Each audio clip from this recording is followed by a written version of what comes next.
buongiorno e buona domenica, benvenuti al TG Sicilia. Vediamo i titoli di questa edizione. Rabbia e dolore a Lampedusa dopo l'ennesima tragedia che è costata la vita a una neonata di 5 settimane morta di ipotermia dopo il suo arrivo nell'isola. La disperazione della madre e della sorellina mentre monta la polemica sulle condizioni disumane a cui vengono sottoposti i migranti.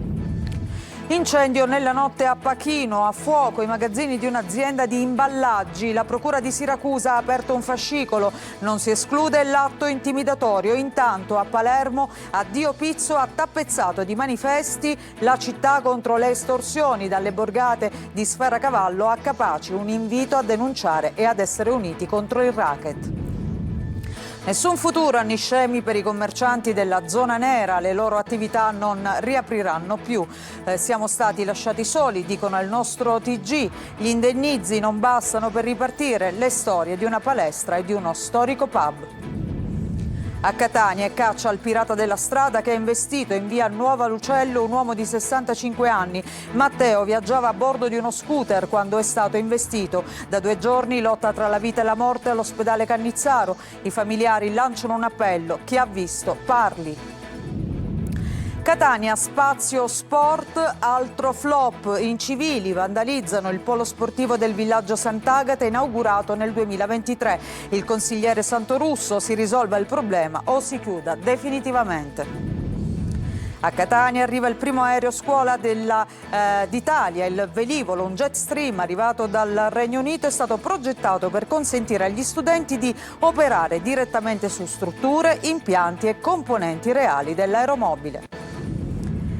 Calcio, inizia l'avventura dei play-off per il Palermo che questa sera sarà in campo a Catanzaro per l'andata della semifinale. Bani e Palumbo verso il forfait, ma Pippo Inzaghi non è preoccupato. Andremo in Calabria per vincere.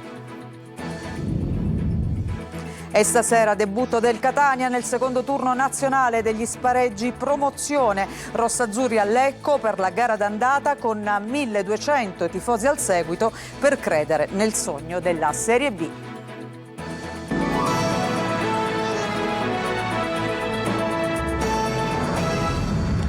Ancora ben trovati e buona domenica. Lo avete sentito in apertura del nostro telegiornale, c'è questa nuova tragedia che arriva da Lampedusa, la morte di una neonata di appena 5 settimane. È morta per ipotermia appena è sbarcata sull'isola. Da più parti si alza il grido di dolore e di sdegno per un'emergenza che sembra non finire mai, dove a farne le spese, come in questo ultimo tragico episodio, sono spesso i bambini. Tutto questo mentre nell'isola si attende l'arrivo del Papa. Sentiamo Orazio Longo. Morire di freddo a 1 mese di vita dopo un lungo viaggio in braccio alla madre per cercare un futuro migliore. Una morte terribile. L'ennesima tragedia che si è consumata a Lampedusa fa ancora una volta ribollire il sangue. Non è accettabile la frase che circola di più, non è accettabile in un paese civile.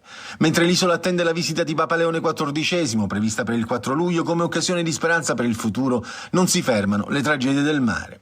In 55 erano a bordo del barchino di 7 metri salpato giovedì da Sfax in Tunisia, un viaggio costato da 400 a 600 euro a persona. La neonata era stretta al petto della mamma, rifugio sicuro, che però non è bastato. Troppe le ore passate in mare al freddo e al buio tra le onde. Neppure la donna, una ivoriana di 20 anni, si era accorta della gravità della situazione e delle condizioni disperate della bambina.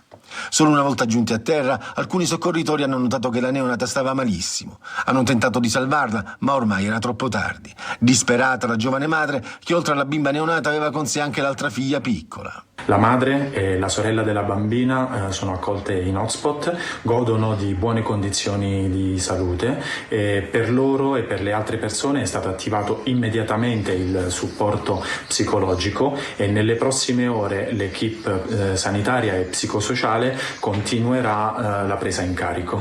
Secondo Save the Children, dal 2014 sono più di 34.000 le persone morte o disperse nel Mediterraneo. Solo quest'anno le vittime ammontano a più di 1.200, tra loro molti bambini, più di 100 ogni anno negli ultimi 3 anni.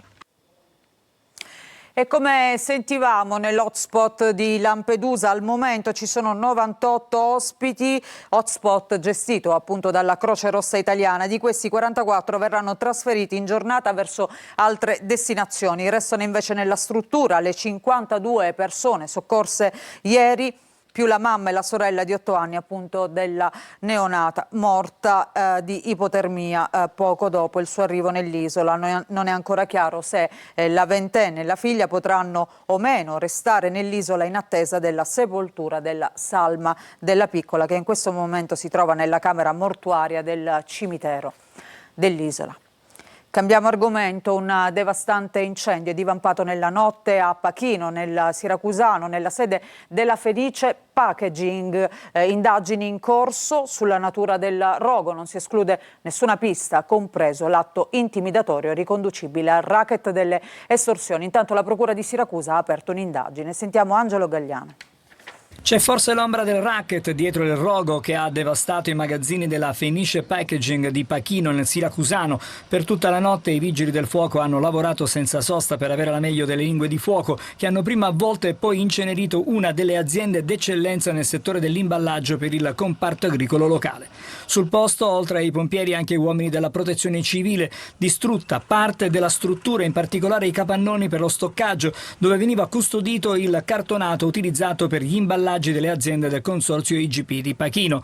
Al momento però fare una stima dei danni è impossibile, si attende la bonifica e solo dopo si potrà procedere a quantificare la perdita. Il titolare Alessandro Coco è stato già sentito dagli investigatori che non escludono, come detto, la pista del racket, e un fascicolo per accertare l'origine dell'incendio è stato aperto dalla Procura di Siracusa. Solidarietà è stata espressa dal sindaco di Portopalo di Capopassero Rachele Rocca, che ha manifestato vicinanza al titolare sottolineando il valore dell'azienda per economia locale. Ringraziamenti anche ai volontari della protezione civile intervenuti sul posto, come detto, insieme ai vigili del fuoco. Anche il sindaco di Pachino, Giuseppe Gambuzza, ha espresso sostegno ai lavoratori e alla proprietà, assicurando la vicinanza dell'amministrazione comunale. E a proposito di estorsioni, l'associazione Addio Pizzo a Palermo ha tappezzato di manifesti appunto contro le estorsioni le borgate da Sferacavallo a Capaci. Un invito alla denuncia e a far fronte comune contro la recrudescenza del sistema appunto del racket. Sentiamo Maglio Viola. Dai pizzini con la richiesta di 5.000 euro per l'estate ai pizzini di Addio Pizzo contro le estorsioni. La risposta al clima di intimidazione e danneggiamenti che si respira da Sferacavallo a Capaci arriva anche attraverso i piccoli manifesti di cui l'associazione anti-racket ha costellato le borgate marinare di Palermo e dell'immediata provincia. Il comitato ha voluto replicare la storica notte del 29 giugno 2004, tappezzando le strade di Sferacavallo, Partanna Mondello, Tommaso Natale, ma spingendosi anche lungo il litorale di Isola delle Femmine e Capaci. Era proprio una notte di giugno del 2004 quando nacque il comitato Addio Pizzo, che si ispira ai valori di Libero Grassi, l'imprenditore della Sigma, ucciso il 29 agosto del 1991 proprio per essersi ribellato pubblicamente alle richieste estorsive del racket. Secondo Addio Pizzo è arrivato il momento di tornare a rialzare la testa per fermare l'escalation fatta di spari e bottiglie di benzina. Il comunicato dell'associazione si conclude con un appello finale che rimarca la necessità di un'azione sinergica tra cittadini e istituzioni. Uniti contro il pizzo e la violenza, si legge sui piccoli manifesti, sui pizzini antipizzo, e poi un invito alla denuncia anche da parte di chi ancora non lo avesse fatto. L'associazione garantisce massima riservatezza e supporto a chiunque decida di fare il primo passo, indicando la reazione collettiva come unica via per scrollarsi di dosso il clima di paura. E adesso andiamo a Niscemi. Ci sono commercianti che non riapriranno mai più. Le loro attività infatti sono finite dentro la zona nera della frana e dopo 4 mesi di attesa denunciano di essere stati lasciati soli. Hanno ricevuto lo stesso indennizzo di chi invece ha già rialzato la saracinesca, ma per ripartire oggi l'unica strada sarebbe quella di accendere un mutuo. Sentiamo le storie di una palestra e di uno storico pub al microfono di Gerry Italia. Non potranno più rientrare dentro i loro locali. La frana del 25 gennaio ha inghiottito attività storiche finite per sempre nella zona nera. Dopo 4 mesi, per alcuni commercianti, il futuro è ancora fermo. Sono circa 15 le attività commerciali cancellate per sempre a Niscemi. Storie di un dramma nel dramma, come quella di Francesco e Katia, titolari della palestra K100. Avevano appena completato la ristrutturazione per i 20 anni dell'attività. Poi la frana è la chiusura definitiva. Quella è la mia casa, la mia vita, il mio lavoro, quindi questa cosa manca.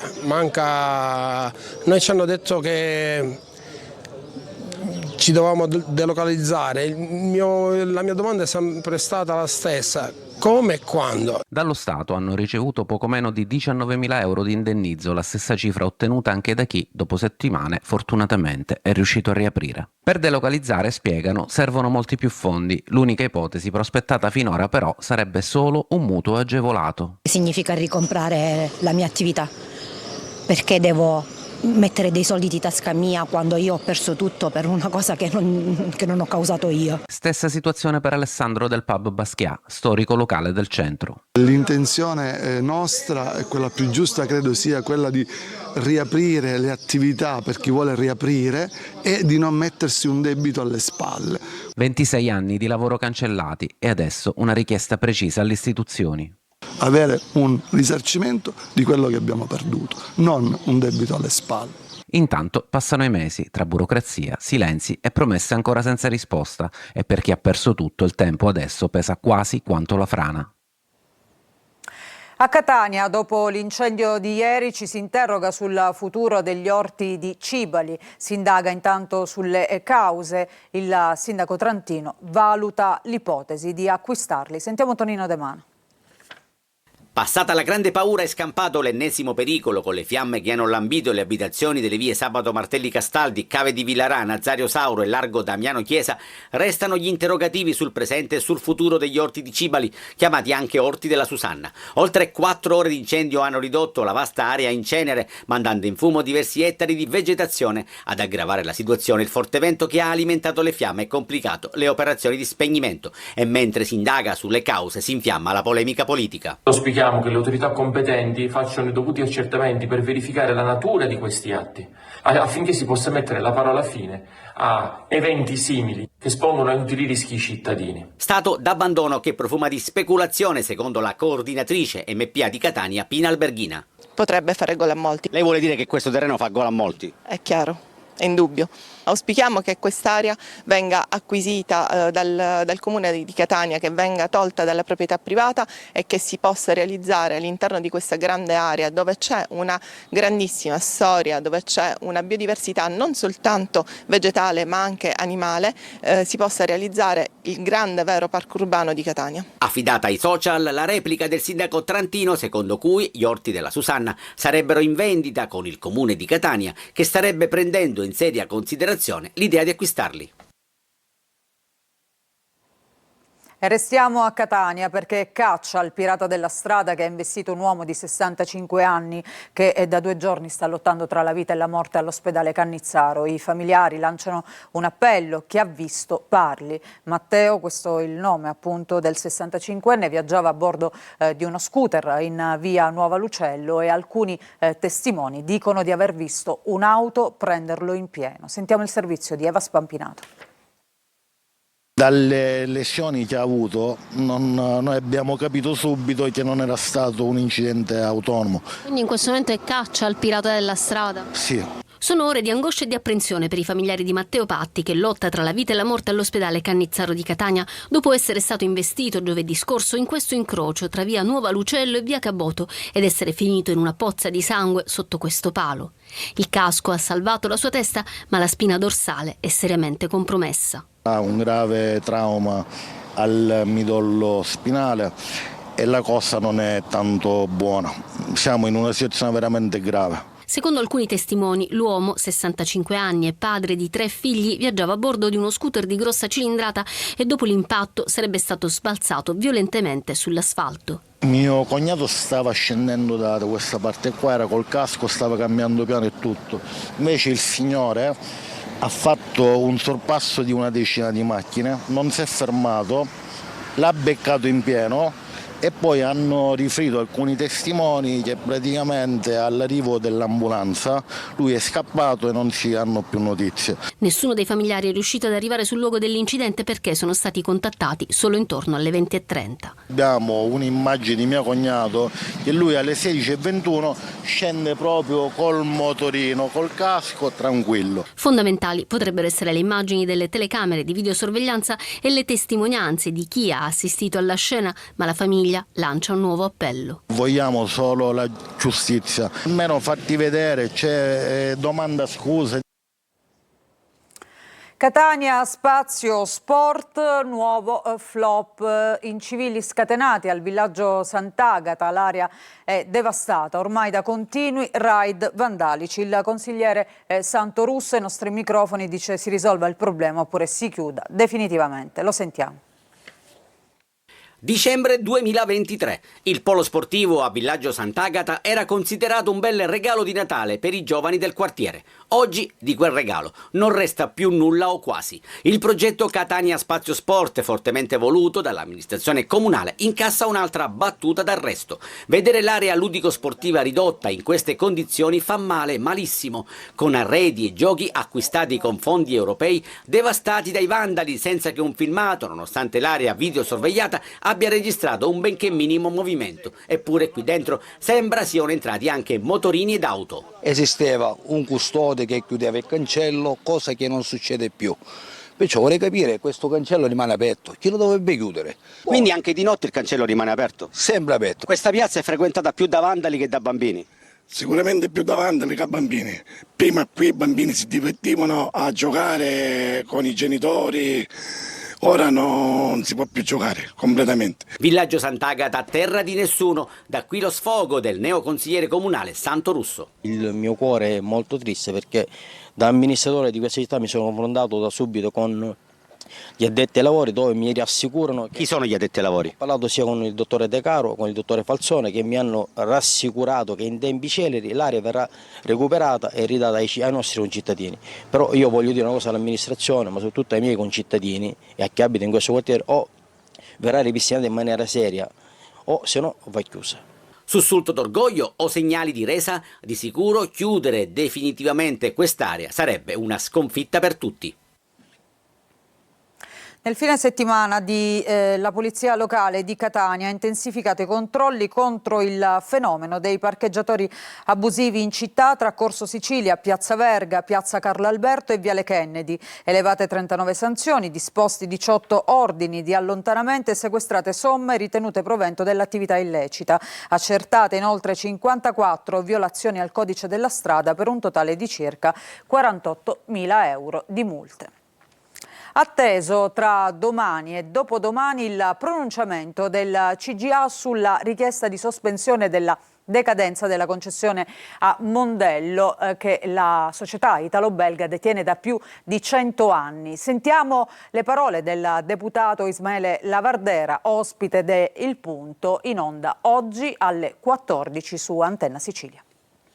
Lunedì e martedì si aspetta quella che non è semplicemente un'ordinanza del CGA, è una visione di Stato, cioè se affidare lo Stato nelle mani a dei privati in odor di mafia o dire che lo Stato e il Comune, la Regione e il Comune sono in grado di poter gestire questa spiaggia. E io, che sono distantissimo sia da Schifani che dalla Galla, ammetto che sia Regione, l'assessore Saverino e il Comune di Palermo, il sindaco La Galla, hanno fatto tutto quello che potevano fare per dare un'alternativa. Abbiamo presentato, attraverso l'Avvocatura dello Stato, un piano spiagge chiarissimo. Sotto questo punto di vista io mi auguro che il CGA valuti che ci sia questa cosa e non ricorra, come si dice, alla questione dell'ordine pubblico, perché il messaggio devastante che passerebbe è che a gestire l'ordine pubblico è una società italo-belga che all'interno ha avuto soggetti vicini alla mafia palermitana. In un momento in cui a Palermo si spara col mitra, col Kalashnikov, ci sono richieste estorsive, è un messaggio devastante che non ci possiamo permettere. Sono fiducioso nei confronti di questo collegio del CGA che si esprimerà, e devo dire qua pubblicamente che ringrazio sia l'assessore Saverino perché si è mossa su questo punto di vista e il sindaco La Galla, perché opposizione significa anche sapere riconoscere quando il governo fa determinate cose. A Catania arriva il primo aereo scuola d'Italia, progettato per consentire agli studenti di operare direttamente su strutture, impianti e componenti reali dell'aeromobile. Orazio Longo. Il primo laboratorio immersivo reale per la manutenzione aeronautica secondo gli standard dell'Unione Europea, un aereo scuola interamente impiegato per addestrare i futuri tecnici manutentori, progettato per consentire agli studenti di operare direttamente su strutture, impianti e componenti reali dell'aeromobile. Il business jet è stato trasferito nella nuova sede dell'ITS Academy a Catania, nello storico quartiere dell'antico Corso. Erano stalle per cavalli, oggi sarà un centro di alta formazione tecnologica dove l'aereo, il laboratorio di manutenzione aeronautica, è un pezzo fondamentale di quella che sarà una bellissima storia che racconteremo ai nostri studenti e ai nostri ragazzi siciliani. Un aereo vero, importante che arriva in un momento e in un posto come questo, ha un valore sociale, di messaggio formativo, promozionale e di fiducia per tanti giovani che studieranno all'interno di questo grande laboratorio, che è veramente, secondo me, di una potenza inaudita. L'aereo, un Jetstream arrivato dal Regno Unito, è stato trasportato nel cuore della notte con 2 camion articolati dalla zona industriale. Sicuramente non è usuale trasferire un aereo funzionante, fra le altre cose, nel centro storico di Catania. Dietro a tutto ciò c'è stata una pianificazione importante. Con una gru l'aereo è stato quindi sollevato e posto nel piazzale della nuova sede. Sarà rimontato nei prossimi giorni, mentre l'inaugurazione è prevista per il 19 giugno. Noto è invasa da visitatori che arrivano da ogni parte del mondo per vedere lo spettacolo dell'Infiorata. Il tema di quest'anno è la cultura pop, con le grandi icone italiane e internazionali. È andato per noi Francesco Aloi. Siamo da Zafferana e Tenea, in provincia di Catania. I'm from Russia, Mosca. Mi chiamo Caterina, noi con tutti il gruppo arrivano per vedere questo bella Infiorata. Arrivano da ogni dove. L'Infiorata porta Noto al centro del mondo. I'm from Texas, having the time of my life. Sempre bello tornarci perché dà emozione vedere questo spettacolo dei fiori. E non è il primo anno che veniamo perché è una manifestazione bellissima e è sempre uno spettacolo vederlo. Via Nicolacci si trasforma in un lungo tappeto di fiori, 16 bozzetti che quest'anno ruotano attorno alla cultura pop, dal cinema alla TV, passando per la musica, la moda e la pubblicità. Totò, Sofia Loren, Vittorio Gassman, Alberto Sordi, ma anche Raffaella Carrà con il suo Rumore e poi Pippo Baudo. Abbiamo attraversato un po' quello che è la parte culturale pop che ha rivoluzionato il mondo, anche le icone italiane. Dietro c'è tantissimo lavoro che coinvolge anche i più giovani. Noto si unisce nel nome della tradizione. Sicuramente c'è chi ha la pazienza di trasmettercela e sicuramente ormai noi acquisiremo il massimo per fare lo stesso. Un evento che ogni anno cresce sempre di più, anche per la 47esima edizione. Qui è boom di visitatori e turisti. Dura 5 giorni, quindi attendiamo di superare abbondantemente le presenze dell'anno precedente, che sono state circa 300.000 visitatori. Ci fermiamo con questo servizio, facciamo una pausa, ritorniamo però tra poco con la pagina sportiva. C'è grande attesa per questa sera, quando scenderanno in campo sia il Palermo che il Catania e inizieranno la loro avventura play-off. Vi aspetto tra poco.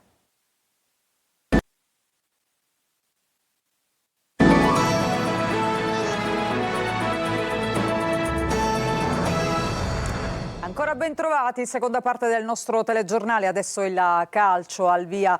Oggi i play-off sia per il Palermo che per il Catania. I rosanero saranno in campo questa sera a Catanzaro per l'andata della semifinale degli spareggi promozione. Bani e Palumbo verso il forfait, ma Pippo Inzaghi non è preoccupato e dice andiamo a Catanzaro per vincere. Marco Gullà. Vincere e chiudere i giochi, il Palermo vuole portarsi avanti già questa sera a Catanzaro nell'andata della semifinale play-off. Vorrà ottenere il massimo per alleggerire la pressione in vista del ritorno fra 3 giorni al Barbera. Io sono convinto che faremo dei grandi play-off. Poi sappiamo che ci sono anche gli avversari, ma sappiamo di essere molto forti, per cui sappiamo che gli altri ci temono e questo deve fare la differenza in questo tipo di partite.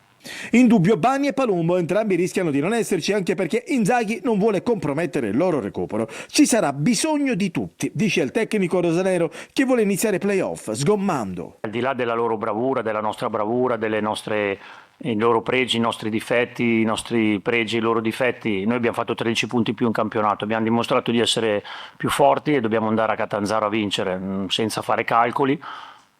Abbiamo grande rispetto, sono una squadra forte, ma noi pensiamo di essere più forti, la classifica dice questo.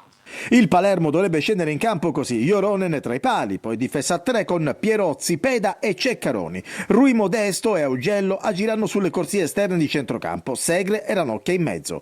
Giasiel e Duaron sulla tre quarti alle spalle di Poyampalo. Catanzaro in avanti con Liberale e Iemmelo ad affiancare Pittarello. Fischio d'inizio alle 20, arbitra Feliciani della sezione di Teramo. E stasera c'è anche il debutto della Catania nel secondo turno nazionale dei play-off. Rossazzurri di scena a Lecco per la gara d'andata, 1200 i tifosi al seguito della squadra di Toscano. Francesco Triolo. È il giorno di Lecco-Catania, questa sera alle 20.45 a Rigamonti l'andata del secondo turno nazionale dei playoff di Serie C. Entrano in scena i rossazzurri, sui quali ci sono grandi aspettative, che hanno preparato la sfida in Lombardia scegliendo di arrivare con un giorno d'anticipo per curare ogni dettaglio. La rifinitura in Brianza e il ritiro pre-partita per cercare la massima concentrazione e non lasciare nulla al caso. Mimmo Toscano dovrà fare i conti con alcune assenze pesanti, fuori Corbari, Di Noi e Lunetta, recuperato Casasola, che però dovrebbe partire dalla panchina. La formazione più probabile vede Quaini e Di Tacchio in cabina di regia con Brunzanini e Ciccerelli alle spalle di Forte. Possibile anche la carta Jimenez, utilizzabile sia a centrocampo che sulla tre quarti. Al seguito del Catania anche 1200 tifosi, settore ospiti sold out in meno di 2 ore e grande entusiasmo attorno alla formazione rossa-azzurra. Nei playoff conta soprattutto la testa, ha ribadito Toscano alla vigilia, e stasera il Catania cerca un risultato pesante per indirizzare subito la qualificazione davanti a uno stadio pronto a spingere il Lecco. E allora appuntamenti importanti questo pomeriggio, anzi in serata. Noi ci fermiamo con lo sport, grazie per averci seguito. Vi ricordo che il prossimo appuntamento con l'informazione su Antenna Sicilia ritorna alle 20. A tutti voi un buon proseguimento di giornata e buona domenica.